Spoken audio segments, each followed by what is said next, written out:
हम शरीयत पर किसी तरह का हमला बर्दाश्त नहीं करेंगे। तो मुसलमानों के लिए आपको जानकर आश्चर्य होगा कि अलग से लॉ कभी नहीं था। अलग से लॉ उनके लिए बनाया गया 1937 में। चिल्लाते हैं हम शरीयत पर किसी तरह का हमला बर्दाश्त नहीं करेंगे। तो उनसे यानी महिलाओं को पूरी तरह से एक वहां पर गुलाम बना दिया गया सेक्शन 2 में। अंग्रेज जो थे वो एक पर्टिकुलर सेक्शन को ये मुल्ला मौलाना वालों को इनको अपीज करना चाहते थे और कांग्रेस वाले भी यही चाहते थे 1930। तो ये जो शरीयत और शरीयत की आड़ में जो डिसेप्शन है, इसको इस यूसीसी ने चुनौती दी और चुनौती देके समाप्त किया। उसमें खुद में जो है वो शरीयत का वायलेशन है, तो उसको तो ये कभी भी चैलेंज नहीं करते। तो इसलिए मैं मुल्ला मौलाना की बातों पर कोई तरजीह देता नहीं। तो इस समय का भारत है, इसमें जिन लोगों ने वोट दिया था मुस्लिम्स में 93% ने पाकिस्तान के लिए वोट दिया था, क्योंकि जिन्ना ने पाकिस्तान के नाम पर वोट मांगे थे। तो एक तरफ तो आपने पाकिस्तान के लिए वोट दे दिया और ऊपर से आप कहते हैं कि नहीं साहब हम यहां पर भी जो है वो 2 नेशन थ्योरी लगाएंगे, हमारे लिए अलग एक निजाम बना के रहेंगे। दैट इज हलाला वाला कॉन्सेप्ट जो इसमें से हटाया गया है। तो जैसे कोई महिला अगर मान लीजिए डिवोर्स हो जाए तो can marry the same person again without going through any other formality. तो यहां तो इन्होंने तो ऐसा बार लगा रखा है कि साहब ये निकाह हलाला करना पड़ेगा। डिवोर्स तो करेगा पुरुष और हलाला करेगी महिला। ये कि भाई आपकी बड़ी किताब जो है it is subject to constitution of India and not the other way around. Sir आपको लगता है ये स्टेट दर स्टेट जाएगा आगे या हम इसे सीधा नेशनल लेवल पर देखेंगे? What is your calculation? अब that is a political decision. I can how do you see it progressing? Talk about law, but I cannot predict the mind of the politician. आप चाहे तो अग्नि के साथ फेरे ले लें, आप चाहे तो कोर्ट मैरिज कर लें, आप चाहे तो आपकी क्या है वो आनंदकरण जो है वो होती है ना आपकी सिखों वाली मैरिज, वो कर ले और आप चाहे जो है वो निकाह कर ले, जो भी कर ले कि भाई क्या तलाक होगा तो कोर्ट से ही होगा। ठीक है, ये प्रिंसिपल स्टैब्लिश किया गया है।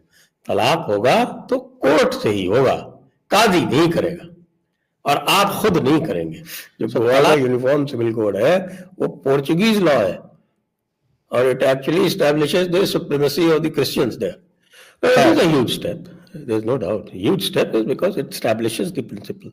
It establishes the principle that Constitution is supreme.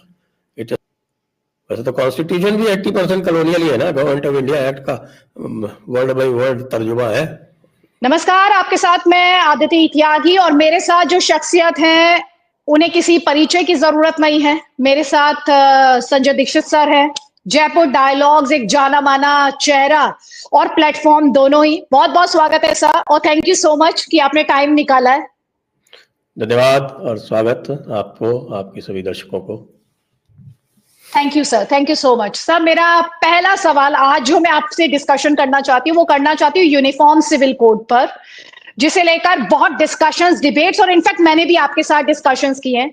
लेकिन आज सवाल ये है कि उत्तराखंड में इसके इम्प्लीमेंट होने के बाद जिस पर सबसे ज्यादा बात होनी चाहिए, निटी-ग्रिटीज के बारे में हर कोई बात कर रहा है, लेकिन आप उसकी सबसे ज्यादा सिग्निफिकेंस क्या मानते हैं जिस पर डिस्कशन आपने अभी तक देखा नहीं है? और दूसरा सर, इसका पर्सनल लॉ के लिए क्या मतलब मानते हैं आप? और इंडिया में इसे आते हुए, मतलब पैन इंडिया इसे आते हुए कब देखते हैं? क्योंकि अभी तो उत्तराखंड में स्टेट लेवल पर आया। देखिए, जो सबसे महत्वपूर्ण बात इसमें यह है कि इसमें जो एक अलग अलग लॉज का स्पेस छोड़ा गया था हमारे स्वतंत्रता के बाद में, क्योंकि मुसलमानों के लिए आपको जानकर आश्चर्य होगा कि अलग से लॉ कभी नहीं था। अलग से लॉ उनके लिए बनाया गया 1937 में और उसको बोलते हैं दी एप्लीकेशन ऑफ शरीयत एक्ट 1937। तो वह एप्लीकेशन ऑफ शरीयत एक्ट क्यों बनाया गया, उसकी भी कहानी बड़ी विचित्र है। उसकी भी कहानी ये है कि साहब अंग्रेज जो थे वो एक पर्टिकुलर सेक्शन को, ये मुल्ला मौलाना वालों को, इनको अपीज करना चाहते थे, और कांग्रेस वाले भी यही चाहते थे। 1935 में आपको पता है कि गवर्नमेंट ऑफ इंडिया एक्ट आया था। उसके बाद 1936 में इलेक्शंस हुए थे। इलेक्शंस में सेंट्रल असेंबली में, प्रोविंसेस में कांग्रेस की सरकारें बनी थी, कांग्रेस की मेजॉरिटी थी सेंट्रल असेंबली में भी। तो सेंट्रल असेंबली में जो वाइस रॉयस काउंसिल होती थी उसमें कांग्रेस ही कांग्रेस थी। तो कांग्रेस को भी ये सूट करता था। दोनों ने मिलके मौलानाओं को अपीज करने के लिए शरीयत एप्लीकेशन एक्ट बना दिया। लेकिन किस लिए बनाया, इसका पर्पस भी बड़ा विचित्र है। अगर आप इस शरीयत एप्लीकेशन एक्ट को देखेंगे तो इसका पर्पस भी बड़ा विचित्र है। इसके दो जो सेक्शन है, सेक्शन 2 और सेक्शन 3। तो सेक्शन 2 में तो कंपलसरी प्रोविजंस है, और वो कंपलसरी प्रोविजंस जो है वो मुख्यतः महिलाओं से संबंधित है। यानी महिलाओं को पूरी तरह से एक वहां पर गुलाम बना दिया गया सेक्शन 2 में। लेकिन सेक्शन 2 में भी आप ये देखेंगे कि जो इनहेरिटेंस की बात होती है, तो इनहेरिटेंस में एग्रीकल्चरल लैंड को छोड़ दिया गया। मैं, अगर आप चाहे तो मैं उसको पढ़ के सुना सकता हूँ। हाँ sir please. Notwithstanding any custom or usage to the contrary, in all questions regarding intestate succession, special property of females, including personal property inherited or obtained under contract or gift, or any other provision of personal laws, marriage, dissolution of marriage, including talaq, illa, zihar, lian, khula and mubarrat, maintenance, dower, guardianship, gifts, trusts and trust properties, and waqfs. Sorry, ये तो मैं state amendment पढ़ने लगा। Uses to the contrary, all questions bracket में save questions relating to agricultural land. और ये जो भी मैंने पढ़ा, ये ट्रस्ट प्रॉपर्टीज एंड वक्फ्स में भी other than charities and charitable institutions and charitable and religious endowments. अब ये जो इन्होंने एक्सेप्शंस इसमें किए हैं, the rule of decision in cases where the parties are Muslim shall be the Muslim personal law Shariat. अब आप ये देखिए कि ये जो इन्होंने एक्सेप्शंस इसमें डाले, save questions relating to agricultural land, और ये charitable institutions, charitable religious endowments, ये क्यों डाले? क्योंकि ये सारे के सारे जो थे, जो बड़े जमींदार, नवाब, बड़े आलिम उलमा, जिनकी हजारों बीघा, हजारों एकड़ जमीनें थी और उनकी पूरी की पूरी स्टेट्स थी, नवाब थे बिल्कुल, उनको अलग अलग टाइटल्स दे रखे थे, रियासतें थी जिनकी, वो इससे एक्सक्लूड हो गए क्योंकि उनकी लैंड प्राइमरीली एग्रीकल्चरल लैंड थी। और जो रिलीजियस एंडाउमेंट्स, चैरिटीज थे, वो उन्होंने ही बना रखे थे, गरीबों ने थोड़ी बना रखे थे। तो ये इस तरह से इन्होंने एक तरह से जो इनका अशराफ वर्ग होता है, जो एलीट वर्ग होता है, उसका कब्जा महिलाओं पर और गरीबों पर कर दिया। और ना केवल ये जो अगला जो सेक्शन था इनका, यानी सेक्शन 3 जो इसका है, सेक्शन 3 में कौन कौन सी चीज है? सेक्शन 3 में है आपके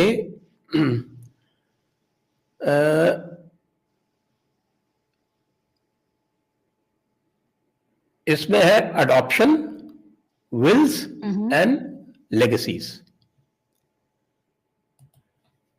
तो इसके लिए साहब, अगर आपको पर्सनल लॉ चाहिए अडॉप्शन में, क्योंकि आपको पता है मुस्लिम पर्सनल लॉ में अडॉप्शन नहीं हो सकता, और विल्स जो है वो मुस्लिम पर्सनल लॉ के हिसाब से आप विल नहीं कर सकते, और जो लेगेसीज हैं वो उस तरह से जो नॉर्मल यूनिवर्सल लॉ उसकी तरह से नहीं हो सकती।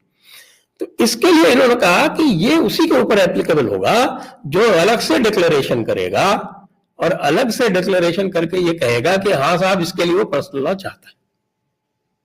समझ रहे आप? तो इससे ये सारे के सारे लोग, भाई लोग अलग हो गए उसमें। तो not only a separate law for Muslims, within that separate law, a separate law for the elites. ये इसका कंस्ट्रक्शन था, यानी कि ये शरीयत भी है और शरीयत के खिलाफ भी है। इसमें वो भी प्रोविजंस हैं जो शरीयत के खिलाफ हैं। इसलिए आजकल जब बड़े बड़े मौलाना चिल्लाते हैं हम शरीयत पर किसी तरह का हमला बर्दाश्त नहीं करेंगे, तो उनसे पूछ लें कि भाई साहब आपने डिक्लेरेशन किया है? नहीं किया है? आप अडॉप्शन कर सकते हैं, गरीब नहीं कर सकता। उसका तो ये डिक्लेरेशन ऑटोमेटिक मान लेते हैं, वैसे कोई जाता नहीं है। मेरा जहां तक है 2% से ज्यादा लोगों ने ये डिक्लेरेशन सेक्शन 3 वाला नहीं किया, तो सारे के सारे शरीयत के खिलाफ है। सारे के सारे बच्चे गोद ले सकते हैं और वसीयत लिख सकते हैं। ये किस तरह का लॉ है? तो ये जो शरीयत और शरीयत की आड़ में जो डिसेप्शन है, इसको इस यूसीसी ने चुनौती दी और चुनौती देके समाप्त किया। ये इसकी सबसे बड़ी सिग्निफिकेंस है। अब निटी-ग्रिटी में तो देखिए एक बार लॉ बन गया, the principle is that UCC has been applied and UCC is very much a part of the Indian constitution. Directive principles में है, आप जानते हैं। तो डायरेक्टिव प्रिंसिपल्स में जो आर्टिकल 44 है, that is the law UCC का, दैट इज लेकिन उसमें भी तो सर ये लोग ये दुहाई देते हैं ना कि डायरेक्टिव प्रिंसिपल्स में है, ये फंडामेंटल राइट नहीं है, पहली बात। और दूसरा ये कहते हैं कि अक्सर ये लाइन उठाई जाती है कि उसमें ये डायरेक्शन है कि स्टेट ये इंश्योर करे कि इस तरह का माहौल बनाया जाए, सबको अग्री किया जाए ताकि यूसीसी को इम्प्लीमेंट किया जा सके। और ये जो क्लैरिक्स हैं, मुस्लिम क्लैरिक्स हैं, आज की तारीख में ये दुहाई देते हैं कि ऐसा तो है नहीं, गवर्नमेंट तो सहमति बना नहीं पाई है, गवर्नमेंट तो एक्चुअली मुस्लिम्स को बुलडोज करना चाहती है। ये आरोप बार बार सेंटर गवर्नमेंट पर लगे हैं मुस्लिम ऑर्गेनाइजेशंस और मुस्लिम क्लरिक्स की तरफ से। देखिए, इसीलिए तो मैंने आपको पहले पूरा शरीयत एक्ट पढ़ के सुना दिया कि उसमें शरीयत का क्या है। भाई उसमें खुद में जो है वो शरीयत का वायलेशन है, तो उसको तो ये कभी भी चैलेंज नहीं करते कि साहब इसमें है आर्टिकल 3 में, इसके सेक्शन 3 में एग्जेम्पशंस दे रखे। अच्छा, इसमें जो आपने कहा कि साहब के माहौल बनाए, इसमें तो ऐसा नहीं है। Article 44 I am reading out, the state shall endeavour to secure for the citizens a uniform civil code throughout the territory of India. हाँ, so the word endeavor they play on. ये कहा है कि साहब माहौल बनाए पहले, इसमें तो डायरेक्शन है स्टेट को, the state shall endeavor, that is the state shall make every effort. Endeavor is very sincere effort, so they are making the effort. और वैसे तो मैं तो ये मानता हूँ कि it should have been universal. Of course, इस लॉ में भी बहुत सारी कमियां हैं और I don't mind at least that principle has been secured. वो प्रिंसिपल ये है कि भैया हाँ डायरेक्टिव प्रिंसिपल है, डायरेक्टिव प्रिंसिपल के हिसाब से हमने लॉ बना दिया। और अगर आप सुप्रीम कोर्ट के डिसीजंस पे भी जाएं और आप पुराने डिसीजंस देखें और केशवानंद भारती का भी डिसीजंस देखें, तो उसमें ये है कि भाई law which is not directly in contravention with fundamental rights and has been framed to give one of the director to give effect to a directive principles, it normally cannot be challenged. ये केशवानंद भारती का एक one of the principles है। अब जानते केशवानंद भारती हमारे आज तक के जितने भी जजमेंट्स आए उनमें सबसे बड़ा जजमेंट 13 जजेस की बेंच थी, जिसमें आपके कॉन्स्टिट्यूशन के बेसिक स्ट्रक्चर का प्रिंसिपल डिवाइस किया गया था। तो अच्छा, इसके ऊपर अभी कुछ ही दिन पहले डायरेक्टिव प्रिंसिपल्स के ऊपर जो आए थे, अभी एक चंद्रचूड़ जी की बेंच ने डिसाइड किया था with respect to article 39B। तो ये सारे प्रिंसिपल्स डिस्कस्ड हैं। तो अगर आप कोई लॉ लाते हैं डायरेक्टिव प्रिंसिपल को इम्प्लीमेंट करने के लिए, तो उसको तो वैसे भी चैलेंज नहीं किया जा सकता अकॉर्डिंग टू लॉ। उसको तभी चैलेंज किया जा सकता है जबकि वो किसी फंडामेंटल राइट्स को वायलेट करता हो।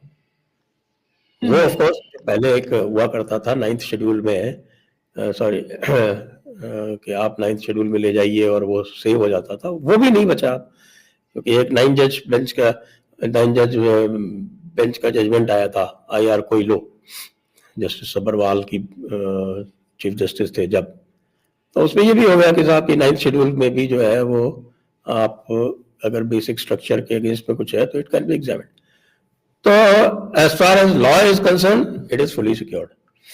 बाकी मॉरल जजमेंट जो है वो आप जानते हैं, जो कुरानिक मॉरल जजमेंट है वो हमारे यूनिवर्सल वैल्यूज के अलग है। Quranic values are not in accordance with the universal values. तो इसलिए मैं मुल्ला मौलाना की बातों पर कोई तरजीह देता नहीं इसमें, वो कुछ भी कहते रहे। अगर उनको यहां पर सीधी सी बात है, आपने यानी कि जो लोग जिनके वंशज हैं जिन्होंने वोट दिया था 1946 प्रोविंशियल असेंबली इलेक्शंस के, उनके जो वंशज हैं वही मैक्सिमम अल्लाह कर रहे हैं। उन्होंने तो पाकिस्तान चुना था भाई। जो भारत में बैठे हुए हैं, जो आपके जो उस टाइम पे मुस्लिम सीट्स और आपकी ये नॉर्मल जनरल सीट्स हुआ करती थी, तो मुस्लिम सीट्स में जो वोटिंग हुई थी, तो जो इस समय का भारत है इसमें जिन लोगों ने वोट दिया था मुस्लिम्स में 93% ने पाकिस्तान के लिए वोट दिया था, क्योंकि जिन्ना ने पाकिस्तान के नाम पर वोट मांगे थे। तो एक तरफ तो आपने पाकिस्तान के लिए वोट दे दिया और ऊपर से आप कहते हैं कि नहीं साहब हम यहां पर भी जो है वो 2 नेशन थ्योरी लगाएंगे, हमारे लिए अलग एक निजाम बना के रहेंगे। That is never acceptable, not according to law and not according to our constitutional values, our constitutional morality, and not even according to the general universal morality. जी सर, यहाँ पे आपसे मैं जो अगला सवाल जानना और समझना चाह रही हूँ, और जो मेरा सवाल है वो ये है कि उत्तराखंड तो चलिए एक स्टेट हो गई। एक बात जो मोदी सरकार के क्रिटिक्स ने बार बार कही, उन्होंने ये कहा कि नेशनल लेवल पर आप क्यों नहीं ले आते। इस पर बात हुई है, इस पर डिस्कशन हुए हैं, इस पर बिल हुआ है, लेकिन आप इसे नेशनल लेवल पर आते हुए कब देख रहे हैं? मेरा ख्याल से this was a trial balloon. मुझे ऐसा लगता है कि ये उत्तराखंड वाला ट्रायल बलून था। इसके ट्रायल करने से इससे बहुत सारी चीजें टेस्ट हो जाएंगी। इससे इसमें जो ग्लिचेस हैं, जैसे इस पर्टिकुलर लॉ की मैं बात करूं आपकी, तो पहले शायद 49-50 जो सेक्शंस हैं वो तो जो इश्यूज हैं, issues relating to marriage, issues relating to women, issues relating to women's property, आपके डिसोल्यूशन ऑफ मैरिज, इन सबसे डील करते हैं। और उसके बाद कोई लंबे चौड़े जो 200 सेक्शन जो है वो इनहेरिटेंस को लेके हैं, that I think is quite unnecessary, क्योंकि उसमें भी पता नहीं क्या क्या देखना पड़ेगा। With transfer of property act, there is a contract act, वो सारे के सारे उनसे क्या जाके वो रिडंडेंसीज बनेंगी या उनसे क्या कॉन्फ्लिक्ट्स होंगे, वो डिटेल में देखने वाली बात है। I am personally not very happy कि इतना लंबा चौड़ा इन्होंने बना दिया इसको। इनहेरिटेंस वाला सेक्शन जो है it is unduly long and I think it could also have been short and sweet. तो वो जो है उस पे मेरी थोड़ी सी रिजर्वेशंस है, लेकिन all in all I welcome this because it has established that principle. वो प्रिंसिपल इम्पॉर्टेंट है, वो सिद्धांत कि साहब कि सबके लिए एक ही कानून होगा, और जो महिलाओं के लिए जो कानून जो बाकी महिलाओं के लिए, जो हिंदू महिलाओं के लिए, क्रिश्चियन महिलाओं के लिए, बाकी महिलाओं के लिए हैं, वही मुस्लिम महिलाओं को मिलेंगे, चाहे वो राइट टू प्रॉपर्टी हो, और चाहे वो राइट टू डिवोर्स हो, और चाहे वो राइट टू रीमैरिज हो। मतलब हलाला वाला कॉन्सेप्ट जो इसमें से हटाया गया है। तो जैसे कोई महिला अगर मान लीजिए डिवोर्स हो जाए तो can marry the same person again without any without going through any other formality. तो यहां तो इन्होंने तो ऐसा बार लगा रखा है कि साहब ये निकाह हलाला करना पड़ेगा, डिवोर्स तो करेगा पुरुष और हलाला करेगी महिला। ये क्या तमाशा है? It doesn't square up with any of our universal values और universal morality जिसको हम बोलते हैं, उससे स्क्वायर अप नहीं होता। लेकिन वो कहते हैं कि नहीं साहब, हमारे तो कुरान में लिखा हुआ है। तो दिस एस्टैब्लिशेस द प्रिंसिपल कि भाई साहब, जो आर्टिकल 25 में जो ऊपर एक्सेप्शंस दिए हुए हैं वो आपकी फ्रीडम ऑफ रिलीजन को कर्टेल करते हैं। Freedom of religion is not an absolute right, it is a secondary right subject to health, right to equality, sovereignty and integrity of India, and subject to other rights given in this part, yani part 3, yani they are also subject to other fundamental rights। तो जब उसकी बात करते हैं तो right to equality है सबसे ऊपर शुरू होते ही। तो the right to freedom of religion is subject to right to equality. तो इसलिए इसको लाया गया है। और जो लोग इसका इस ग्राउंड पे विरोध करते हैं तो उनको ये बिल्कुल क्लियरली बता देना चाहिए कि भाई आपकी बड़ी किताब जो है it is subject to Constitution of India and not the other way around. So that principle having been established, I am very happy. बाकी जो nitty-gritties है वो तो होती ही है कि भाई as the law operates और उसकी जो कमियां और अच्छाइयां सामने आती हैं तो according to that it can always be changed। और मान लीजिए उसको दूसरे जो states लागू करेंगे वो in light of that experience they can make a better law। And in light of that experience, if it is done at the center, they can make a still better law। हाँ, तो मैं curious हूँ, आपने ये जो point उठाया sir, आपको लगता है ये स्टेट दर स्टेट जाएगा आगे या हम इसे सीधा नेशनल लेवल पर देखेंगे? What is your calculation? अब that is a political decision. I can. How do you see it progressing? Talk about law, but I cannot predict the mind of the politician। But you are a bureaucrat, right? You have been part of that system. Bureaucrat's job is to contribute to the policy, contribute to the law, tell them the right things, what you think is proper। दूसरी जगह से research करके inputs दे सकते हैं, बनाना तो उन्हीं को है। सर, मैं आपसे जब बात कर रही हूँ एक चीज मेरे दिमाग में तब से घूम रही है, and this is what I really want to discuss with you. जब हम आज राइट टू इक्वालिटी की बात कर रहे हैं, जब आज हम नेशनल इंटीग्रिटी एंड सोवरेनिटी की बात कर रहे हैं, and then at the same time right to practise your religion, it has taken us 76 years to come to this। Well, I've been talking for last 10 years, so you can say it has taken me 66। नहीं, मैं उसको भाई 2014 से पहले well, of course 66 gross violation हो रहा है because I was born only in 1960। तो I can claim that I became enlightened in अच्छा, जो आपका एक्सपीरियंस होता है that starts only after 20 or so when you start having no, I meant as a nation, sir, discussions। हाँ, मुझको भी 20 साल लगे इसको समझने में।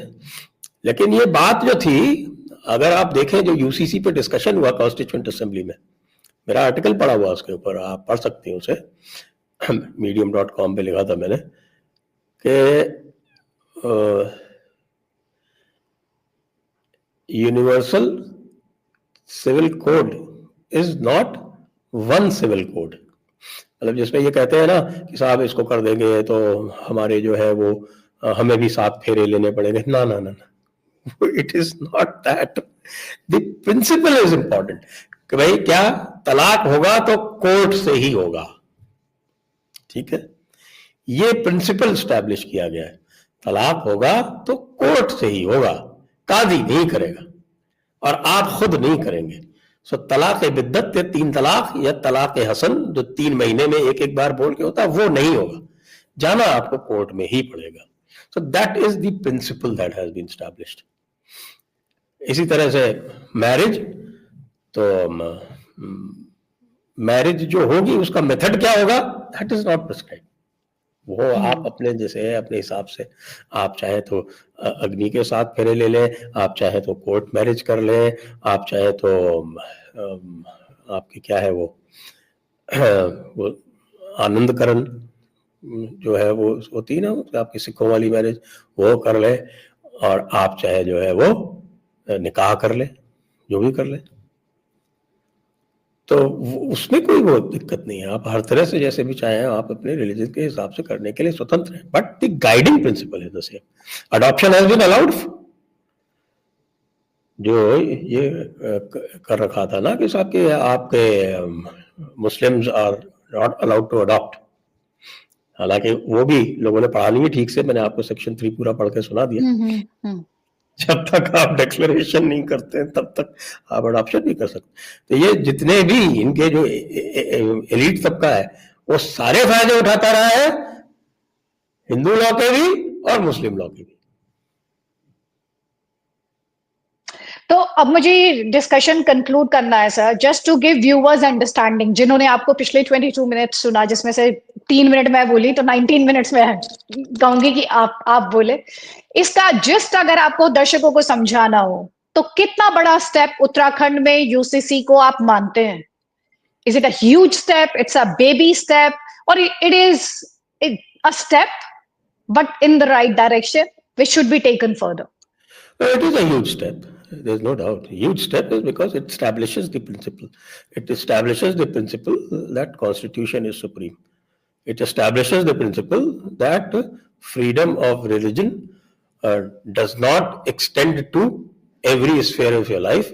It is a class 2 right which is circumscribed by other fundamental rights and considerations of health, morality and sovereignty and integrity of the nation.